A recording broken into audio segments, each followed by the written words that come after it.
Today on Culture Diaries, we are at Relay's Gallery in Onikeku, which is in the heart of Lagos Island. It's a wonderful gallery and of course also an art space here, which is home to artists like Victor Ekameno, Osione Eteboje, Tayo Kwe, and many others.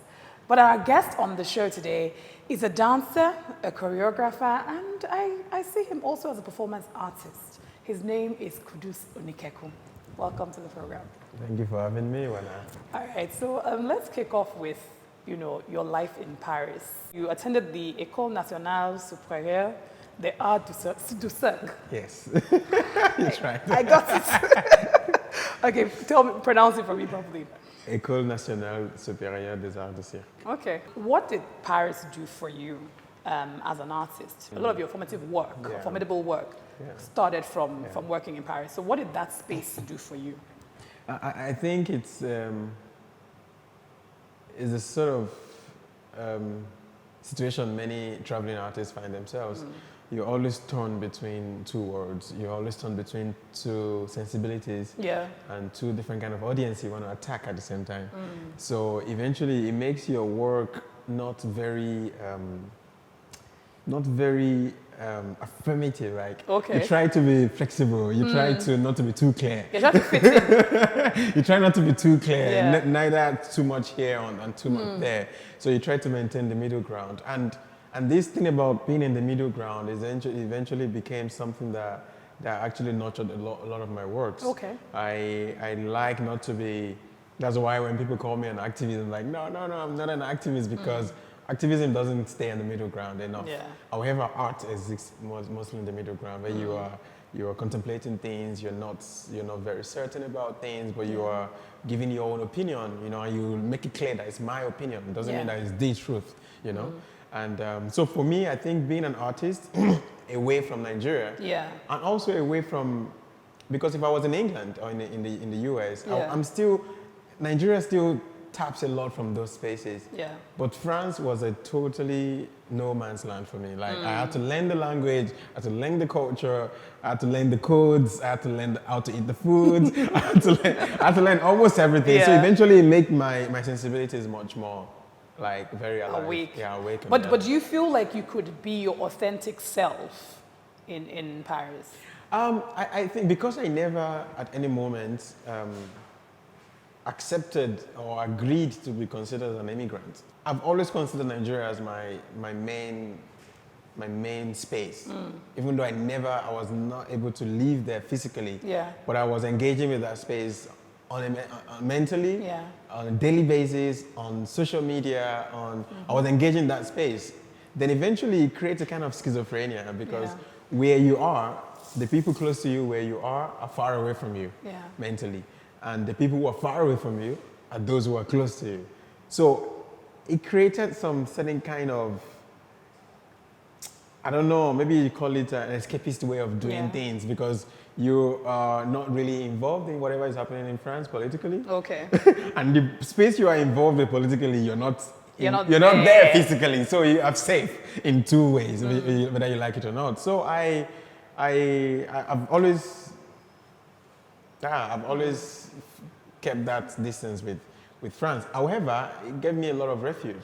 Okay. I always say to people that, of course, being in France didn't give me a lot of, wasn't a solace kind of thing. It didn't give me comfort. Okay. But it gave me a lot of refuge. That is to say, I could be away from real life. Okay, and you could create. And I could eventually create my own world where I want to be. Dance is a very huge part of our culture. But it's as though it's so intertwined in our culture, it becomes a banal thing. And people don't see it as an art form in itself or a way that could speak in many ways. I want to ask you about your own philosophy of dance and movement and the body and what that means to you and creating work with your body. I was about 13, when I started participating in the cultural and dramatic club of my school then in Surulere. And of course, in that space, you would do choral singing, you would do acting, you would do stage plays, you would do dance. But very quickly, I realized that what really took my interest was dance. Because I started as an acrobat when I was like 5, I started doing it on my own. And I do it with guys on the street and at school. And for me, that was already an expression of the body because the body was already expressing something of itself. And I would say that was my first authentic expression, you know. Okay. And when I discovered dance, I was a science student, you know. And I used to be a bit brilliant. And dance took away everything. Dance is a very jealous art. When you are involved in it, you can't do anything else because all your being is in it. I always tell people that singing and dancing, I think, is the most sacred form of art, you know, because you cannot do it remotely. You have to be full in it, and you have to be in the moment when you're doing it. You cannot do it and you see it later. No, it's in the moment. Even if I'm performing the same piece for 5 years, it's in the moment every time I'm performing it. I cannot say, oh, you know, I performed it 1 year ago and it was fine, so you can pardon me now. No. So for me, dance it gives us the ability to be fully involved in something that sometimes we don't even control. And eventually, it's one of the art forms that gives a lot of spaces to other art forms. Okay. You know, in my works, all of my works, I'm collaborating with a musician, I'm collaborating with a poet, I'm collaborating with a writer, I'm collaborating with a painter, I'm collaborating with a video artist, I'm collaborating with a costumier. I'm collaborating in most of my works, in all of my works actually. And I saw it as a formidable space where different art forms also meet. I've also come to realize that through dancing, I could deal with different things at the same time. In what way? That is to say, when I was in France, for example, it was a very depressing space for me. Okay. Because I was far away from everything, from family, friends, everything I know, home, food, smells, traffic. That's what home means to me, you know? So I was far away from all of those things, and it could be depressing, really, you know? And you're also far away from spirituality, because in France, it's not a spiritual space. You know, it's a very profound space, you know? Everything has to be logical. So for me, dance kind of like gave me all of those things. I could, doing a performance, I could actually be dealing with my own traumas. Okay. I could actually be, I always say in my works, like when I dance, I feel closer to God. For example, I'm dealing with concrete questions like, in my exile, for example, I was dealing with question of solitude and how does the individual separate himself from the collective, which is everything that is collective, religion, tradition, culture, and all of that. How does the individual build himself? I said to discover God, you have to be alone. So how do you then discover your aloneness to start with? Was what I was dealing with in that piece. So it was a psychological piece because I was also working with Wole Soyinka's The Man Died. Yes. Which was his prison note. Okay. You know, so I was dealing with what that means to be alone in a space, to be locked in a space. And on the other hand, I have been very much involved in understanding what contemporary art, contemporary dance could mean purely from the perspective of a Yoruba person. That is to say, if I look carefully in what the Yoruba traveling theaters were doing in the 60s and the 70s, and what the people are doing in the rituals or Gelede Masquerade, what they're doing there, for me, there's something I could tap into to update, if you like, and take into a bigger space of discourse. That is to say, there's an authentic, close to whatever you want to call authentic, African dance that is as well contemporary and as well competitive anywhere in the world. Because the philosophies that built those things, they are tight. So I was also engaged in that at the same time. And at the same time, I'm also trying to deal with my own personal questions of how do I deal with all this thing, this thing called life, you know? So I could work with different things almost at the same time. And depending on who I'm speaking with, I know where I want to talk. I don't want to give everybody everything. You know, when I'm discussing in art space in France, I'm talking about, you know, in Yoruba, the concept of spectacle means Iran, and Iran means to remember because it comes from Iranti. So you can philosophize around your own art so that they can understand where you're coming from, so that when they watch your piece, they don't throw it into some folklore kind of thing. No, Okay. this is art. When people think of dance, especially here in our own community, is this very instantaneous sort of art form? You know, you watch it, you enjoy the performance, the end, it's done. But your pieces also have it's almost like an essay, you know, in some way. Sometimes it's like a speech in your performance pieces as well. Do you ever worry or wonder if the audience gets it, especially the Nigerian audience? Nigerian audience, yeah. I've always told my audience, actually in at least 2 of my works, I speak at the beginning and I tell the audience that there's nothing to understand. Because it's not about the understanding, it's more, for me, it's more about the journey, you know. It's about when you go watch a ritual performance, you're not understanding anything. You're immersing yourself in it. When you go watch a concert, you're not understanding anything. You're immersing yourself in a process. And the same thing I always tell people about my work. Even though there's some level of information that I'm trying to imbue in all of that. But the essential purpose of it is not understanding. It's about the experience of being part of something that takes us somewhere. Okay. And this somewhere will only have meaning if you attach it to your own personal lives. So it's about you taking your own personal meaning. Exactly. And beyond the personal meaning, the images I'm playing with, I never make it clear. Okay. I blur it. So it makes it possible for different people to interpret it different ways. So, and I'm not saying this as an escapist way. Okay. I'm saying this because the entire purpose of dancing is not lecture. In Yoruba, a spectacle is Iran. Then when I made my own research, I realized that Iran comes from the root word Iranti, that is to remember. So, for example, an image is aworan, and if you stretch it again is aworanti, something you look at to remember. So, what are we remembering? That is where it becomes interesting for me. What are we remembering when we look at a show? What are we remembering when we look at a photo? There's a Facebook note I remember that you had, and I'm going to read, portions of it, where you say only 1% of the world's creative enterprises can fully subsidize themselves. Subsidies also always come in forms either private or public funding.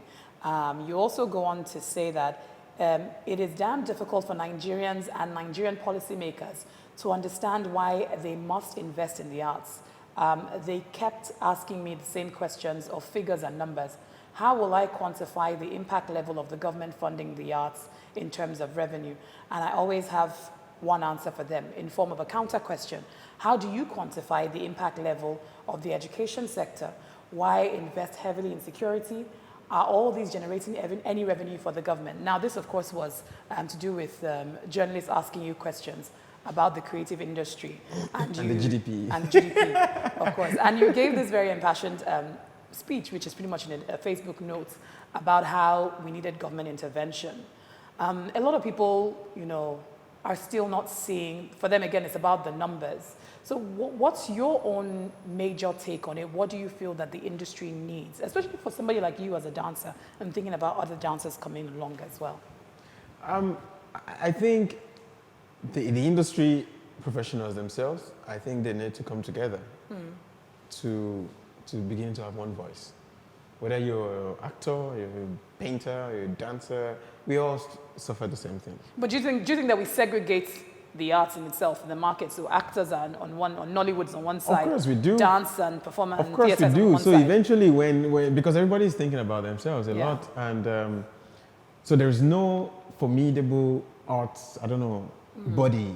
Like the workers have NLC or there's no formidable body that represents artists. In a very all-inclusive manner. I mean, hopefully we will one day have a set of reasonable and responsible leaders, who will be able to understand that the entire purpose of leading is to take the followers somewhere.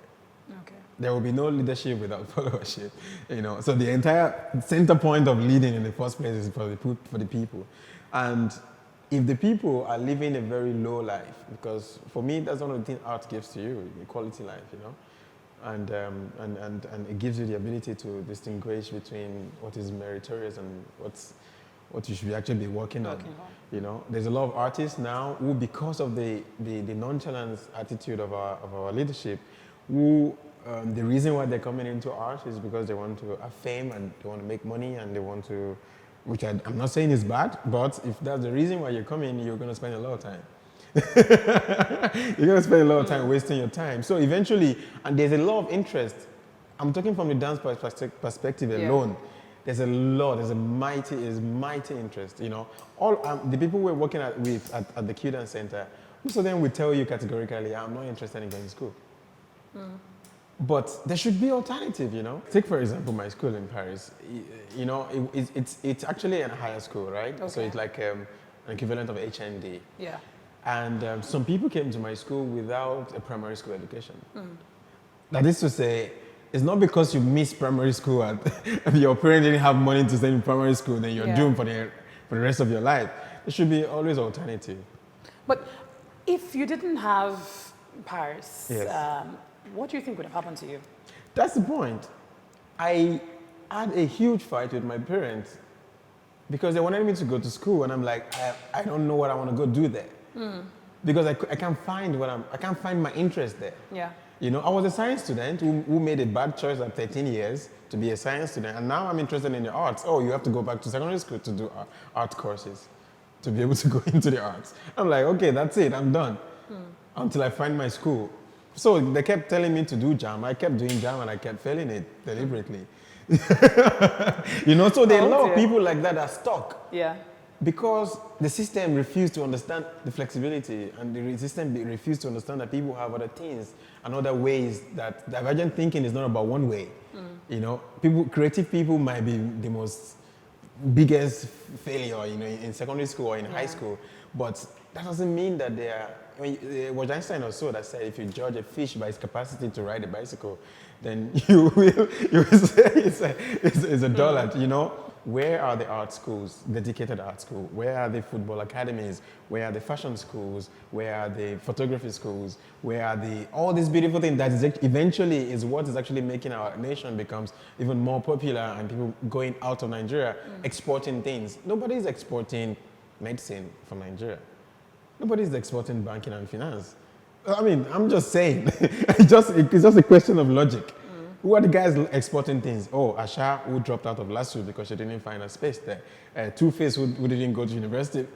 I'm just giving examples. Until when are we going to go before our leaders realize that there's something seriously wrong with our educational system? In this note, you also talk about the market, you know, everyone having their marketplace. And you say the theater is a dancer's marketplace, and it's a performer's marketplace. And you go on to say that it is suicidal to create any theatrical work and only perform it twice or thrice. I've never done it in my life, and if relocating to Nigeria means this, then that's the definition of a suicide mission for any working artist. Yeah. You moved back to Nigeria. Yeah. How have you not killed yourself yet? I moved back to Nigeria mostly to be part of this cultural renaissance, if you like. And because I'm not having any illusion that what I need is in Nigeria at the moment. So eventually, for example, I just created a new work this year, which is like While I'm in Nigeria, African Man Original. Okay. And it premiered in Cotonou, then it has showed in Berlin, then it has showed in Libreville, and in April it will be showing in the US. Before I'm showing in Nigeria, it's going to be at Celebration. Wow. And that might only be the only time I'll show it. But is that not worrisome for you that you're a dancer, you're a choreographer, you're creating pieces of work? Yeah. I mean, people like Akram Khan and Carlos Acosta, Sylvie Guillem, they are in Sanders Wells for the whole year. You get my point. And you can't even perform in your own country until this one cultural period of the year. Exactly. So even that one cultural period, do we even have a real space for it? You get my point. So this is where they're talking about adding to the economy. How? By dancing on the street? How do I want to add to the economy when there's no structure? How do I want to start paying a tax as a dancer when there's no structure? All of these things, the government is actually losing a lot from it. Not having a structure, the government is the one losing. Because in France, any show I do, even if I like go do it in Bangladesh, I'm paying tax in France. So that's just how it is, you know. So it's just a question of understanding that when I create a structure, infrastructure, Yeah. when I create infrastructure, I'm already creating a structure for regulating things. Now everybody knows this. The dance is really about the body. Your body is your tool. It's your mechanism. It's your currency as well. Do you ever have any fears or do you have any worries about that day and that moment when your body won't be able to do the things you need it to do? I guess I'm too busy to think about. I'm too busy to think about those questions now because I am not the youngest. I'm not the oldest dancer I know. Yeah. I know some who are 40 and they're still on stage. I know some who are 50. I know some who are 70, and they're still more or less on stage because, you know, as a choreographer, you don't have to be dancing. Yeah. Actually, the older you get as a choreographer, the better because you have more experiences and you know how to talk a dancer to produce what you want him to produce. So for me, I've always been working that way. When I work with dancers, I don't teach them dance. I direct them to be able to produce because I've practiced it all my life, so I know where it is in your body. Beyond that, there are all million things we could do, you know. I could organize, I could produce, I could present, I could... You've clearly thought this through. You say what? You've clearly thought this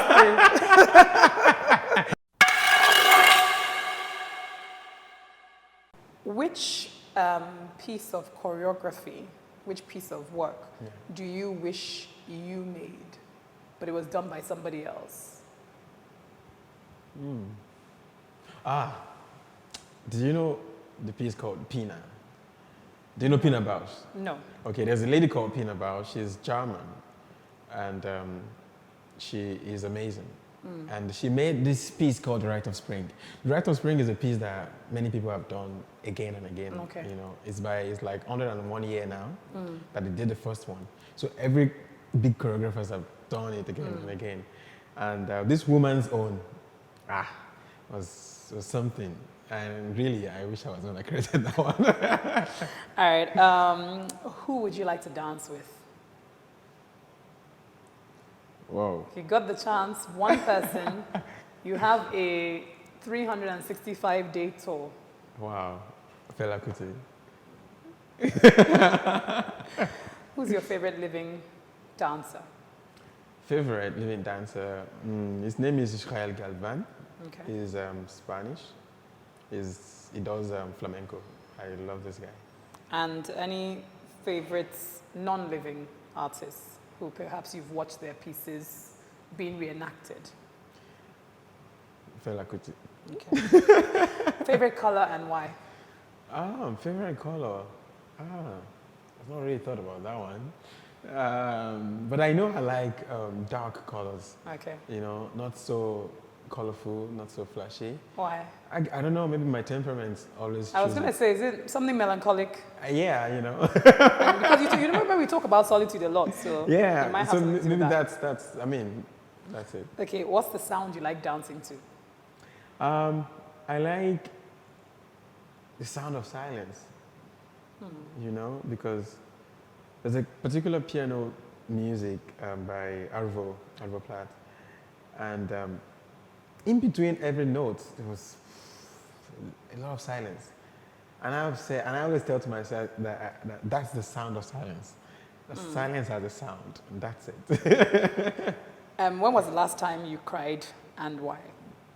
Last time I cried, I'm trying to remember because I cry a lot, so I'm trying to remember the last one. You know, when was the last one? Oh, 12 Years a Slave. Okay. Yeah, All I right. cried like, I don't know.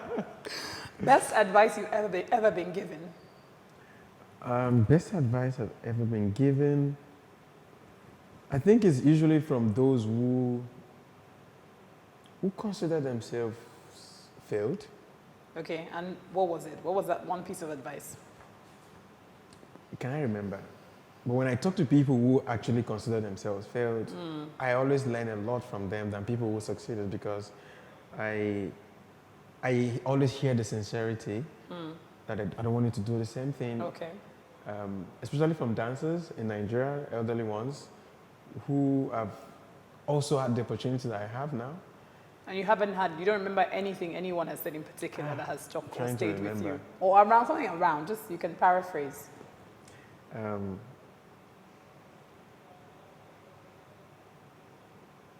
mean, like, it's your time, you know.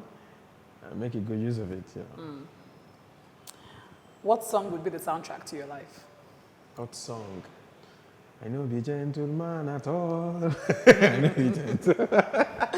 I'll be African man, original. That's very important for me, actually. Do you think that art can change the world, and why?